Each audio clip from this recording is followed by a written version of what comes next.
So if you hear some racket, maybe some music nearby, that's my son, last suspect, working on his motorcycle tonight. He was worried about the noise. I was like, you know what, dude? I don't care. I used to care, not no more. As long as you guys can hear me, I guess that's good enough. There it is, the reviewing table. Nut Fancy Project Knife Show. Incredibly soldiering on still. This knife we've had in inventory for 2+ years. Honestly, it was kind of like a go-to blade. I was like, man, I can't wait to review this knife. I'm so stoked on it. I'm going to save it for a special occasion. And the months tick by, the years tick by. I'm doing so many other things, so many other mini projects within the project. I forgot about it.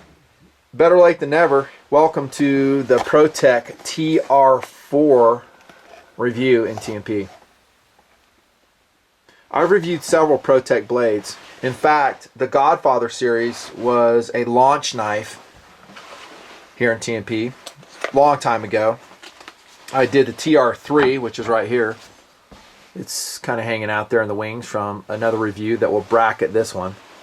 And I love the TR3. Love it. It is a reference standard for me in the world of auto knives. For what you're getting for a US produced knife, the quality, the speed, that special cool factor of the blade, I've always liked Tech.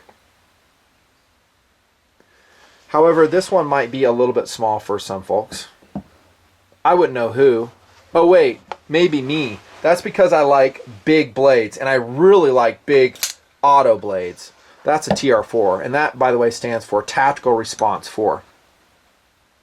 Now, let's not get carried away and say, oh, that thing is massive. It's really not that much bigger than a TR3, but holding it side by side with a TR3 than this one, you'll realize it is a more massive knife, and a lot of that size comes in the width of the blade.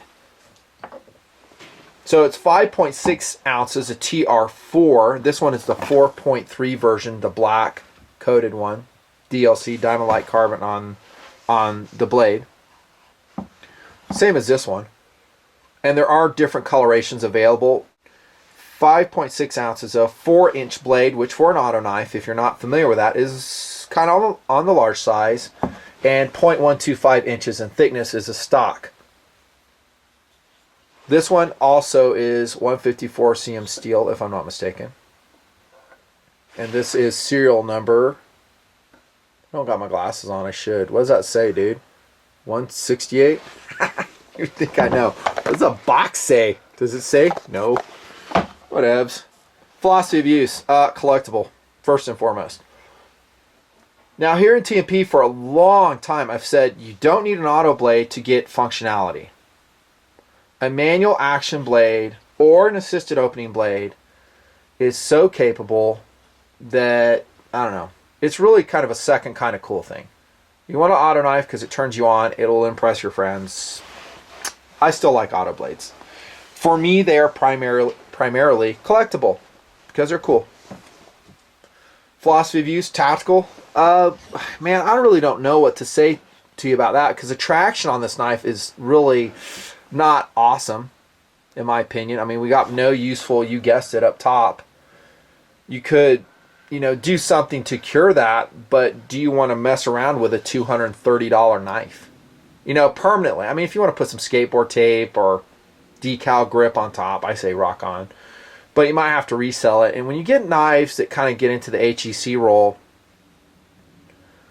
I'm kind of thinking if you've determined you're not going to everyday carry them, you might want to preserve their value so you can resell it. This one is going down the road. I'm going to put it in PFI Dude's shop for sale. So if you're interested, go see it there. Signed. I might do a certificate, might not. Don't know. But it's a collectible in my way of thinking. Some people will just use the crap out of it. So it might be an everyday carry knife, might be a tactical blade for a police officer, military type, responsible civilian, sheepdog, whatever. Totally. Gift item. I don't think anyone's going to spring for a $230 knife for a gift. They might, but I would probably go, if you're going to go just for a gift item, talking within the Tech line, I would seek out a Godfather. Which I'm sorry I don't have on the table. I should have got one. Oh!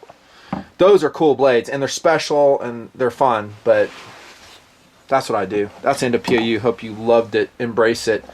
Feel is, doesn't really seem like a huge knife to me. It doesn't. I think ProTech's website talks about that it's a really big blade, but to me it's kind of a more medium-sized blade. Man, do I have any other things to show you here? I do have my EDC today, which is a 1870 Knockout Kershaw. So this just is a size comparison right here. It's always interesting doing a little comparison and contrast, right? Very cool. How about 154? That's a good steel. I've always liked it. Really no issues. And we find it, again, DLC coated and saber ground in this version. You can see I've got a rim oil stripe here. That's what you're looking at right there, in case you're wondering. Take care of my blades whenever I can. Now, when I use them, I use them. So if I've determined, hey, this is going to be a user blade, here we go. I mean, I'm cutting boxes, everything with them. I'm not, like, cringing either when I do it. It's just I have so many blades that can go into that roll. I'm not going to thump this. Really precise tip on it. Lax jimping. I already hit that pretty good. Speed. Bigger autos come out slower. Imagine that. But the ProTech seems to do a pretty good job. Coiled, fired, auto. Pretty darn quick. As quick as any other auto I've seen of this size, which is to say not many. Most of them are going to run about a 3-inch blade, 3.5-inch blade. Dalton would be the exception. And I've shown you that freaking Dalton Battle Dragon before. That thing gives me total wood. That thing is insane. Second kind of cool, I admit it. It's total second kind of cool. But man, I just love big autos. They're just cool. Great speed. How about the lockup? Listen. I detect a very slight side to side. Very slight. You may not notice it at all. That's pretty standard with this style of auto. Because you can't like crank it down so much that you get resistance. They also have a manual action TR4 if you're interested. ProTech does. And it's probably going to be less expensive. Handle construction is like that. Mostly open, and then as we go towards the spine, I believe this is made out of stainless steel, not titanium. And you kind of have a striking pommel down here and an awesome place to attach a lanyard. There's one of our lanyards we did. I had PFI tie for me. I like a certain length of lanyard. These freaking skulls bust off on me all the time, though. I guess the pewter ones would wear better. It's always a skull, man. It's always a death motif with these things. How about why don't we make a kitten lanyard that there's like a cute kitten face on this thing or something, or a panda bear? It's always a skull. I guess that's what we gotta have, man. I think they call that the glass breaker pommel back there on the lanyard plate. Slick scales, pretty standard in a lot of autos. Would you put anything on it, Nutton? If I was going to hard use this knife, absolutely. And you've seen me do it with some of the Microtech mini SOCOMs that I've put traction tape on them. And again, if I'm using the knife, it's all about first kind of cool. I mean, screw collectability, screw, second kind of cool. It's just, I want the knife to be functional. When I wore it in a flight suit, my autos, I'd modify it as needed. The handle's kind of slick, nothing topside to really help you. However, you do have kind of a finger groove handle that'll lock it in. As far as real serious tactical use, I don't know. Probably not would be my guess. That's what I'd say. There's your ergonomics. There's your clip, by the way. So you're going to have a certain amount protruding. I reckon it's going to be like a little over 1/2 inch, something like that. Nice clip, though. A little bit too long, but it's not flared out at least. Durability should be excellent. Value. It's expensive. Autos are expensive. That's just the way the cookie crumbles. It's been that way forever. About $230.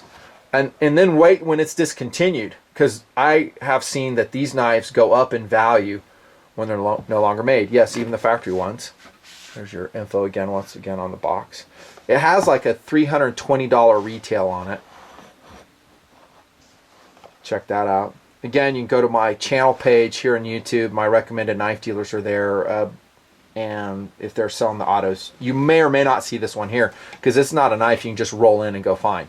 And it is an auto, so there's some legality there.